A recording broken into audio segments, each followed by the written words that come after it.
The chair now recognizes the Executive Vice President of our American Medical Association, Dr. James L. Madera, for his report. Dr. Madera.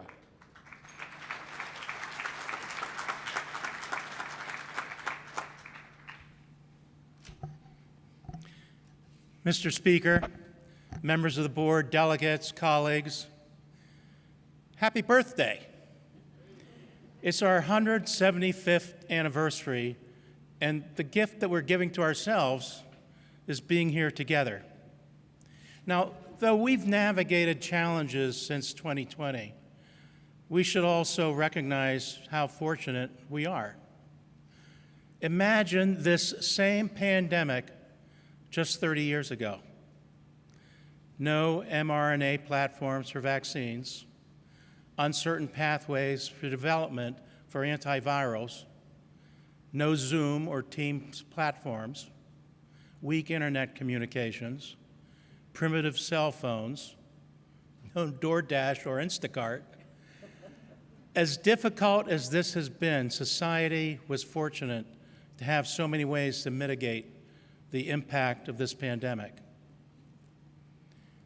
And in that context, it's amazing to think back to where medicine was 175 years ago. In 1847, there were no standards for medical education. Quackery was rampant. The AMA responded by creating those standards for education, as well as the Code of Medical Ethics.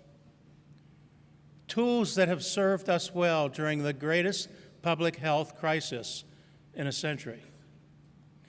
Physician-led studies revealed how a simple pronation of patients with COVID could ease the need for ventilators.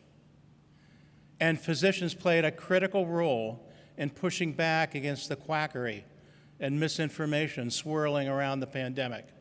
Instead, we promoted science and the best evidence available. Simply put, the AMA's staying power over 175 years is remarkable. Consider that the Dow Jones Industrial Average no longer has a single business from the original Dow Jones Group. And yet the Dow Jones was founded half a century after the AMA. That's remarkable staying power. That longevity is due to the nature of our work, promoting the art and science of medicine and the betterment of public health. And while the AMA has so contributed in 3 different centuries, healthcare has constantly evolved with new threads, new scientific breakthroughs, new treatments, and new technologies. Those advancements have greatly changed how we diagnose, treat, and care for our patients. But it's that last element, caring, that maybe has changed the least. For healthcare remains intimate and personal. The need for a physician's caring relationship with her patients is timeless. And that's why the AMA fights to remove obstacles that get in the way of such care. That's why we lead the charge to prevent chronic disease. And that's why we drive the future of medicine through innovations in physician education. Those are our 3 arcs of the strategic framework. A framework which has positioned the AMA as the physician's powerful ally in patient care. Protecting the sanctity of the patient-physician relationship has underpinned our most high-profile public health achievements. From our actions against tobacco to our work supporting childhood vaccinations or seatbelts in automobiles or opposing discrimination against those affected by AIDS or improving patient access to care or strengthening funding for child health and a robust safety net. We're proud of this work, and our legacy suggests the AMA can tackle the challenges of tomorrow as well. To maintain our relevance in the future, we simply need to ensure that our work of today is worthy of that legacy. A generation from now, what will folks say were our most enduring contributions to improving the health of our nation? Dr. Harmon laid out 5 areas of focus for the recovery plan for American physicians. A plan that is responsive to the heavy toll on physicians while confronting the pandemic. Support telehealth.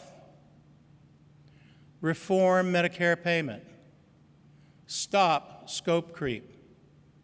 Fix prior authorization. And reduce physician burnout. Now, our actions also extend beyond advocacy for these elements of the recovery plan. They extend to our initiatives that empower patients, particularly those from historically marginalized communities, to manage chronic illness, from diabetes prevention and care to guidance on self-measured blood pressure control. They also extend to the AMA EdHub, our digital education platform now featuring content from multiple specialty societies and universities. They extend to forward-looking projects like the emerging In Full Health initiative, which engages industry to advance equity in healthcare innovation. It encourages digital solutions that address the needs of marginalized communities, while also ensuring that the new tools don't unintentionally embed bias. Actions extend to our ever-expanding portfolio of corporate spinoffs from our Silicon Valley corporate development enterprise.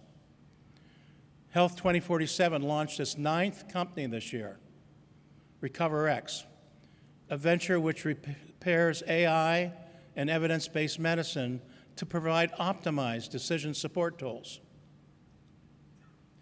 And that also extends to our people, the creative spark and expertise behind all of our work. Within our management ranks, we have just welcomed new leaders in 5 critical roles. Following a distinguished career at Johns Hopkins as Weisfeld Professor and Director of the Osler Training Program, Dr. Sanjay Desai now leads the AMA's work transforming medical education. Joining us as our new editor-in-chief of JAMA is Dr. Kirsten Bibbins-Domingo, an expert on cardiovascular disease, structure of clinical studies, and health equity.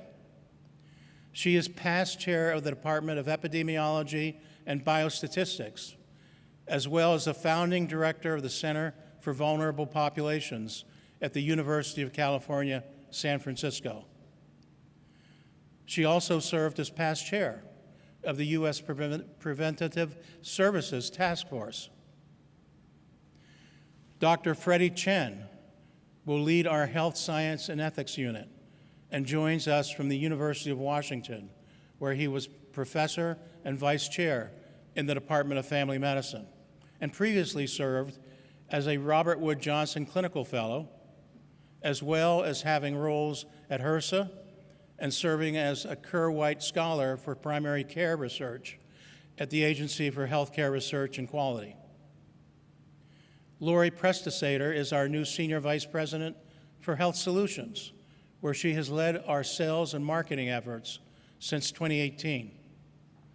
Lori is past Executive Vice President and Chief Revenue Officer at Access Point Health and has served in several senior executive positions at McKesson. And lastly, Andrea Heller, the AMA's new General Counsel, who brings more than 20 years' experience navigating complex issues in healthcare and health data analytics. Andrea was most recently Associate General Counsel for IBM, as well as General Counsel for IBM Watson Health. Now, these are 5 nationally recognized exceptional leaders who chose the AMA because of who we are, who we speak for, our opportunities to influence science and clinical practice, and what we aspire to do in building our legacy for the next 175 years. And by the way, another 175 years takes us to the end of the 22nd century, the year 2197, which I know is difficult to wrap one's head around.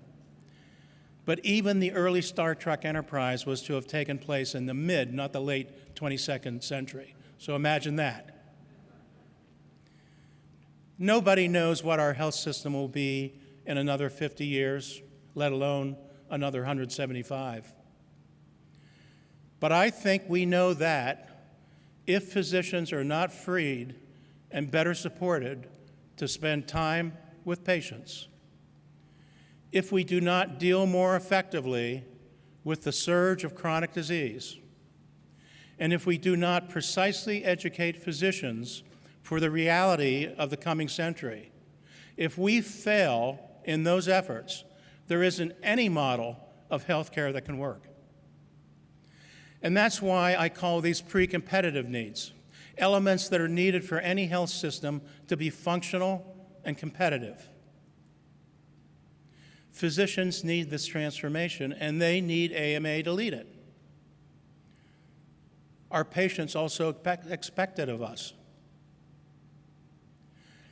Our strategic framework is rooted in the policies of this House. Several policies form the fabric of each of the 3 strategic arcs, as well as the cross-cutting accelerators of advocacy, innovation, and equity. That framework for long-term transformation is a needed complement to the pressing work of now, such as in the AMA Recovery Plan for America's physicians. And it's the diversity of ideas, of expertise, and experience held within this body, and the honest, civil, and open debate it inspires, that is the wellspring nurturing our future. So best of luck for a successful meeting. It's wonderful, and I have to say it's a bit moving to see you all here together once again. Thank you very much.